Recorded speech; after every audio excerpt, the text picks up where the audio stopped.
Hello दोस्तों, कैसे हैं आप सब। उम्मीद करते हैं आप सभी अच्छे होंगे। दोस्तों, इस वीडियो में हम लोग 20 जुलाई की कुमार गौरव सर की करंट अफेयर्स की फुल पत्ती वाली क्लास का कम समय में रिवीजन करने वाले हैं। तो वीडियो को आप पूरा देखिएगा। अगर आपको वीडियो अच्छी लगे तो वीडियो को लाइक जरूर कीजिएगा। तो आइए आज की वीडियो को स्टार्ट करते हैं। आज का पहला प्रश्न है, हेनले पासपोर्ट इंडेक्स 2023 के अनुसार दुनिया का सबसे शक्तिशाली पासपोर्ट किस देश का है। सिंगापुर का सबसे शक्तिशाली पासपोर्ट है।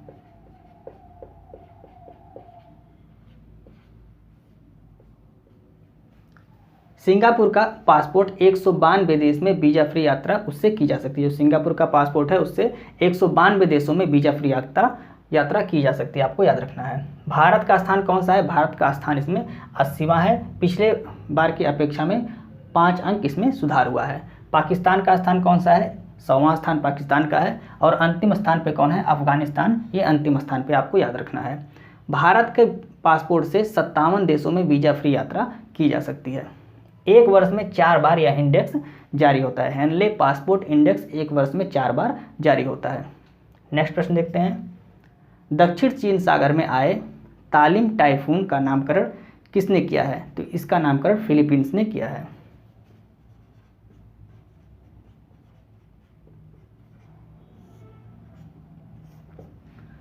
तालिम टाइफून का नामकरण किसने किया है, फिलीपींस ने किया है। और प्रभावित देश जो तालिम टाइफून है इससे प्रभावित देश कौन कौन से हैं, तो चीन और वियतनाम इससे प्रभावित हुए हैं। तालिम टाइफून, तालिम का अर्थ क्या होता है, तो इसका अर्थ होता है तेज और अत्याधुनिक। ये तालिम का अर्थ होता है। फिलीपींस के बारे में देख लेते हैं। फिलीपींस की राजधानी क्या है, मनीला फिलीपींस की राजधानी है। एडीबी यानी कि एशियन डेवलपमेंट बैंक का मुख्यालय कहाँ पर, यह भी फिलीपींस में है।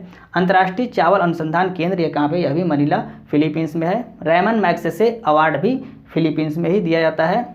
भारत फिलीपींस को कौन से मिसाइल देगा, ब्रह्मोस मिसाइल देगा। ये सभी फिलीपींस के बारे में महत्वपूर्ण जानकारी आपको याद रखनी है। आइए नेक्स्ट प्रश्न देखते हैं, प्रतिवर्ष अंतर्राष्ट्रीय चंद्रमा दिवस कब मनाया जाता है। 20 जुलाई को मनाया जाता है।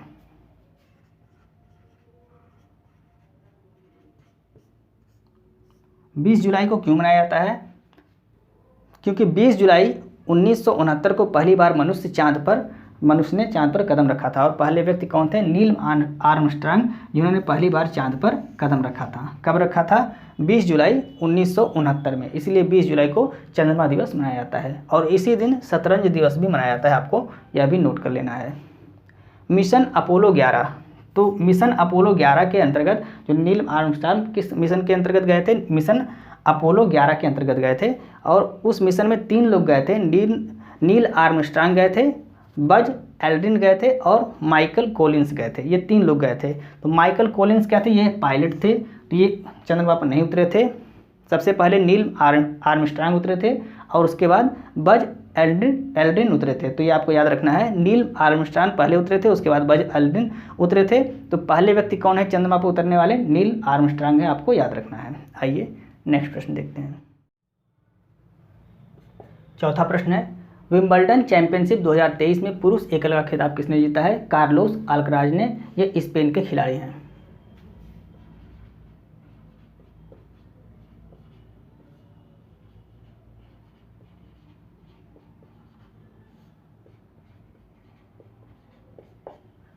उपविजेता कौन रहे हैं इसमें, नोवाक जोकोविच, ये सर्बिया के खिलाड़ी हैं। महिला एकल की विजेता कौन रही हैं, मार्केत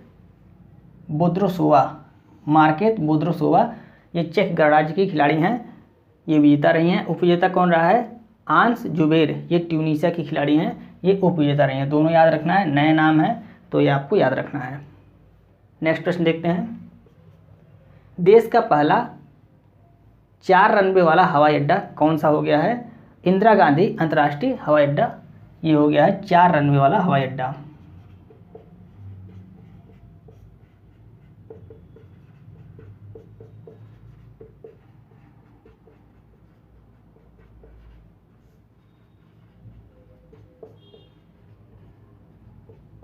इंदिरा गांधी अंतर्राष्ट्रीय हवाई अड्डा ये 4 रनवे वाला हवाई अड्डा हो गया है। चौथे रनवे का उद्घाटन किसने किया है, उड्डयन मंत्री कौन है, ज्योतिरादित्य सिंधिया, इन्होंने उद्घाटन किया है चौथे रनवे का। आपको याद रखना है। नेक्स्ट प्रश्न, हाल ही में G20 वित्त मंत्रियों और केंद्रीय बैंक के गवर्नरों की तीसरी बैठक का आयोजन कहाँ पर किया गया है, तो तीसरी बैठक का आयोजन गांधीनगर में किया गया है। गांधीनगर गुजरात। ये तीसरी बैठक का आयोजन यहाँ पे किया गया है। पहली बैठक कहाँ पर हुई थी? पहली बैठक बेंगलुरु में हुई थी। तीसरी बैठक कहाँ पर हुई है? तीसरी बैठक गांधीनगर गुजरात में हुई है। G20 के रोजगार समूह की पहली बैठक का आयोजन कहाँ पर किया गया था? जोधपुर में इसका आयोजन किया गया था। G20 के पर्यटन समूह की, ये रोजगार समूह है और ये पर्यटन समूह, तो पर्यटन समूह की तीसरी बैठक का आयोजन कहाँ पर किया गया है? जम्मू कश्मीर में किया गया है। G20 के संस्कृत समूह की पहली बैठक, संस्कृत समूह की पहली बैठक का आयोजन कहाँ पर किया गया था? खजुराहो मध्य प्रदेश में किया गया था। दूसरी बैठक कहाँ पर हुआ था? भुवनेश्वर उड़ीसा में हुआ था। और तीसरी बैठक कहाँ पर हुई है?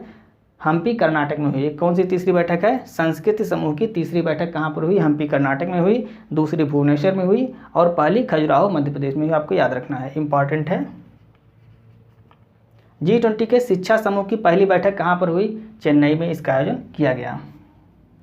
G20 के बारे में देख लीजिए, 18वां संस्करण 2023 में इसका 18वां संस्करण है और इसकी अध्यक्षता किसने की है? भारत ने इसकी अध्यक्षता की है। अगला 19वां संस्करण का अध्यक्षता कौन करेगा? तो ब्राज़ील। 2024 में अध्यक्षता G20 की कौन करेगा? ब्राज़ील करेगा। आपको याद रखना है। कुल देश इसमें कितने हैं? 19 देश हैं और एक यूरोपीय यूनियन इसमें शामिल है। शेरपा 2023 के कौन है? अमिताभ कांत शेरपा हैं। थीम अगर आपसे पूछता है तो वसुधैव कुटुंबकम, ये 2023 की थीम है, आपको याद रखना है। आइए नेक्स्ट प्रश्न देखते हैं। 7वां प्रश्न है, 25वीं एशियाई एथलेटिक्स चैंपियनशिप 2023 में भारत का स्थान कौन सा आया है? तो भारत को तीसरा स्थान प्राप्त हुआ है।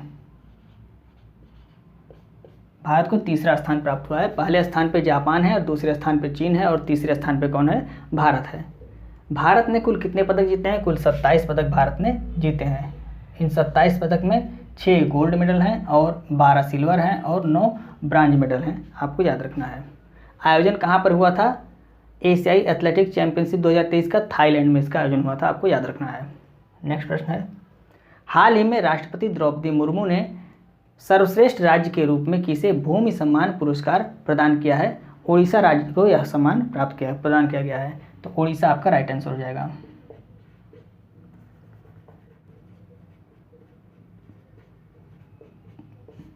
उड़ीसा राज्य को कौन सा पुरस्कार दिया गया है? भूमि सम्मान पुरस्कार से प्रदान किया गया। किसके द्वारा? राष्ट्रपति द्रौपदी मुर्मू जी द्वारा यह पुरस्कार दिया गया है। मुख्यमंत्री कौन है यहाँ के? उड़ीसा के नवीन पटनायक उड़ीसा के मुख्यमंत्री हैं। मोह सरकार अभियान के कारण यह पुरस्कार दिया गया था, यह भी आपको याद रखना है। मोह सरकार एक अभियान चलाया गया था उड़ीसा सरकार द्वारा, इसी के लिए इनको भूमि सम्मान पुरस्कार से सम्मानित किया गया है। रज पर्व और नुआखाई पर्व ये उड़ीसा राज्य में मनाया जाता है। राष्ट्रपति द्रौपदी मुर्मू किस राज्य की पहली महिला राज्यपाल थी? तो झारखंड की पहली महिला राज्यपाल ये थी। तो झारखंड की राज्यपाल रह चुकी हैं कौन? द्रौपदी मुर्मू जी, जो हमारी वर्तमान में राष्ट्रपति हैं। भीतरकनिका नेशनल पार्क और सिमलीपाल नेशनल पार्क ये कहाँ पर है? ये उड़ीसा में है, यह भी आपको याद रखना है। नेक्स्ट प्रश्न देखते हैं, हाल ही में नीति आयोग द्वारा जारी निर्यात तैयारी सूचकांक 2022 में तटीय राज्यों में शीर्ष स्थान किस राज्य का प्राप्त हो? तो तटीय राज्य आपसे पूछ रहा है, तो तमिलनाडु आपका यहाँ पर राइट आंसर हो गया।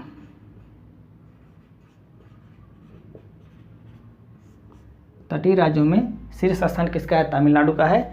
दूसरे स्थान पे महाराष्ट्र है। अगर आपसे कहता है लैंडलॉक स्टेट, लैंडलॉक जो स्थल अवरुद्ध राज्य हैं, उसमें प्रथम स्थान किसका है? तो उसमें हरियाणा पहले स्थान पे है, यह भी आपको याद रखना है।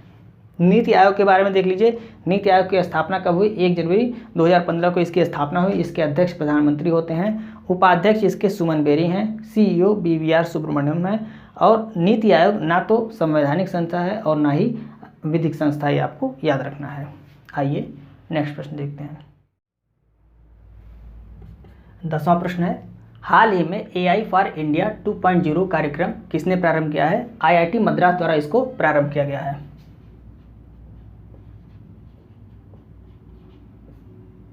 IIT मद्रास द्वारा कौन सा कार्यक्रम प्रारंभ किया गया है? AI का मतलब आर्टिफिशियल इंटेलिजेंस फॉर इंडिया 2.0, यह कार्यक्रम IIT मद्रास द्वारा स्टार्ट किया गया है।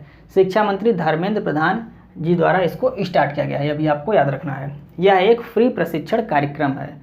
तो यह क्या है? AI फॉर इंडिया 2.0, यह एक फ्री प्रशिक्षण कार्यक्रम है। नेक्स्ट प्रश्न, हाल ही में दिवंगत हुए पूर्व मुख्यमंत्री ओमन चांडी का संबंध किस राज्य से है? तो ओमन चांडी का संबंध किस राज्य से है? केरल राज्य से है। ये केरल राज्य के 2 बार मुख्यमंत्री रह चुके हैं। वर्तमान में मुख्यमंत्री कौन है केरल के? पिनरई विजयन। तो पिनरई विजयन ये वर्तमान में केरल के मुख्यमंत्री हैं। केरल का शास्त्रीय नृत्य कौन सा है? मोहिनी अट्टम और कथकली, ये केरल का शास्त्रीय नृत्य है। और मोहिनी अट्टम की प्रसिद्ध नृत्यांगना कौन थी जिनका हाल ही में निधन हो गया है? कनक रेले, इनका हाल ही में अभी निधन हो गया है। नेक्स्ट प्रश्न, ऑपरेशन त्रिनेत्र 2 का आयोजन कहाँ पर किया गया है? तो ऑपरेशन त्रिनेत्र 2 का आयोजन जम्मू कश्मीर में किया गया है। ऑपरेशन त्रिनेत्र 2 का आयोजन कहाँ पर किया गया है? जम्मू कश्मीर में किया गया है। जम्मू कश्मीर में कहाँ पर?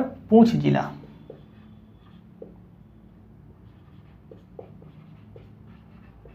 जम्मू कश्मीर के पूंछ जिला में ऑपरेशन त्रिनेत्र 2 का आयोजन किया गया है, आपको याद रखना है। उद्देश्य क्या है? आतंकवादियों को समाप्त करना इसका उद्देश्य है।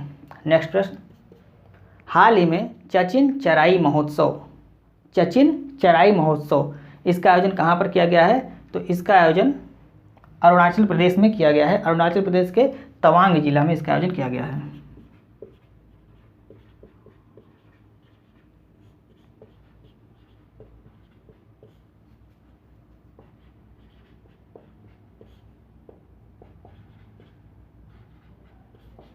अरुणाचल प्रदेश के तवांग जिला में इसका आयोजन किया गया है। कौन सा महोत्सव है? चचिन चराई महोत्सव, याद रखिएगा।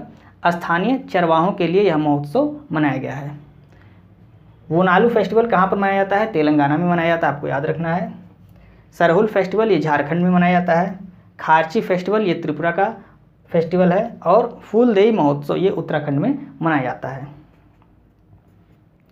तो दोस्तों ये थे फूल पत्ती वाली क्लास के महत्वपूर्ण प्रश्न जिसको हमने कम समय में आपको रिवाइज कराने की पूरी कोशिश की। उम्मीद है आपको वीडियो अच्छी लग रही होगी। यदि आपको वीडियो अच्छी लग रही है तो आप इसे अपने दोस्तों को जरूर शेयर करें और वीडियो को लाइक और सब्सक्राइब करना ना भूलें। अगर आपको इस क्लास की पीडीएफ चाहिए तो आप हमारे Telegram channel RK competition classes को ज्वाइन कर सकते हैं, जिसका लिंक आपको इस वीडियो के डिस्क्रिप्शन में मिल जाएगा। आप वहाँ से टेलीग्राम चैनल को ज्वाइन करके पीडीएफ को प्राप्त कर सकते हैं। मिलते हैं नेक्स्ट वीडियो में। जय हिंद।